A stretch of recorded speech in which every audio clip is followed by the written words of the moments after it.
मसीह इब्न मरियम तो एक पैगंबर ही थे। उनसे पहले भी बहुत से रसूल गुजर चुके थे और उनकी वालिदा मरियम अल्लाह की वली और सच्ची फर्माबरदार थी। दोनों इंसान थे और खाना भी खाते थे। देखो हम इन लोगों के लिए अपनी आयतें किस तरह खोल खोल कर बयान करते हैं। फिर ये देखो कि ये किधर उल्टे जा रहे हैं।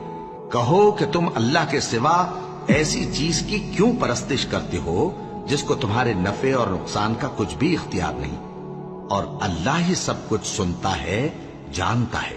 लोगों, एक मिसाल बयान की जाती है, उसे गौर से सुनो कि जिन लोगों को तुम अल्लाह के सिवा पुकारते हो वो एक मक्खी भी नहीं बना सकते, अगरचे उसके लिए सब इकट्ठे हो जाएं। और अगर मक्खी उनसे कोई चीज छीन ले जाए तो उसे उससे छुड़ा नहीं सकते। तालिब और मतलूब यानी आबिद और माबूद दोनों गए गुजरे हैं। इन लोगों ने अल्लाह की कद्र जैसी करनी चाहिए थी नहीं की।